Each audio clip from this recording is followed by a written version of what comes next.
Welcome back to Von Blues Boxing, man. What's going on with everybody, man? How y'all doing out there?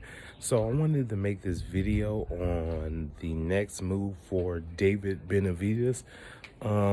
Basically, I was looking at certain things with David Benavidez, and I was looking at it like, what's the next move for David Benavidez? Because David Benavidez is in a peculiar situation, with him being, with the 168 division kind of basically being panned out right now, with Canelo Alvarez fighting Billy Joe Saunders on May 8th on Cinco de Mayo weekend for the WBO super middleweight title, and the WBA and WBC being in a unification bout, and then probably in September, more than likely, on Mexican Independence Day weekend, Caleb Plant being the opponent. If Caleb Plant being the opponent, IBF champion, and being a 4-belt undisputed fight.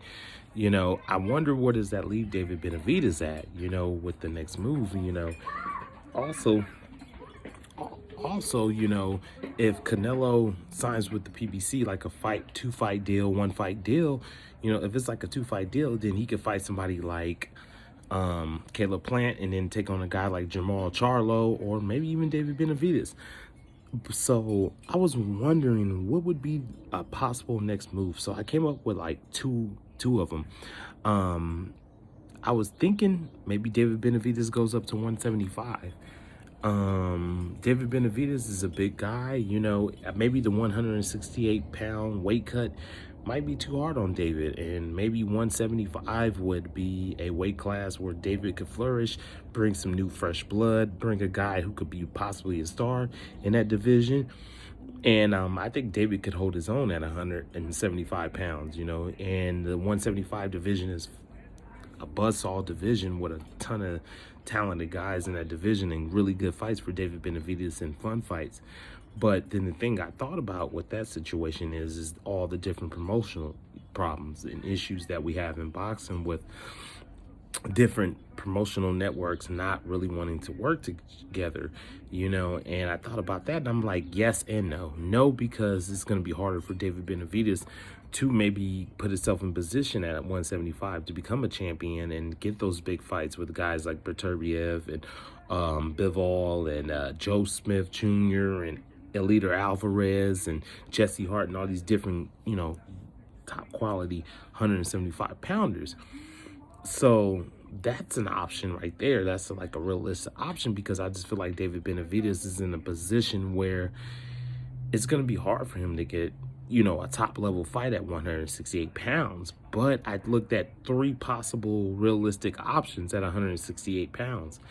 And the third option, and I usually do 3 options for the fighter. The third option I thought about was David Morrell. Now, David Morrell is Cuban amateur, 23 years old, really talented, one of the better young prospects in boxing. And, one thing I've learned with guys who have a ton of amateur experiences like David Morrell, they usually can move up the ranks faster. They can fight higher level competition, So possibly a guy like David Morrell, he's with the PBC, but they both were promoted by, I believe, Samson Lukowicz. So I don't know if that fight is possible.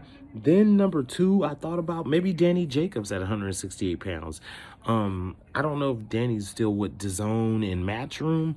I know he has a relationship with Al Heyman. That would be a good quality fight. That's another notable name if David Benavidez could beat Danny Jacobs, or that, vice versa is great for both of their careers to fight each other and beat a guy. So that could be a possible at number 2. And then at number 1, and I know people are not going to want to hear this, but Anthony Durrell in a rematch, and it'll be a mandatory WBC 168 middleweight fight, and then whoever wins would be the mandatory for that WBC 168 middleweight title.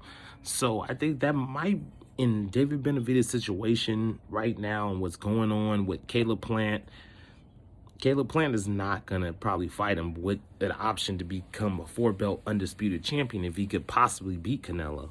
if Canelo gets through Billy Joe Saunders on May 8th. So that's, I think, could be his most realistic option, because David Morrell is still really young. I don't know about Danny Jacobs, and maybe that's his most realistic option. I know he has a fight coming up, but after that, that could be, even though I don't think David Benavidez would be interested in the fight against Anthony Durrell, but I don't know. He's in a really difficult situation with the 168-pound division kind of being mapped out right now. So, or maybe Jamal Charlo, maybe somebody like Jamal Charlo, but I don't know if that fight is going to happen, regardless of who you think is ducking or this or that, and, all the stuff we try to overanalyze in boxing. So, yeah.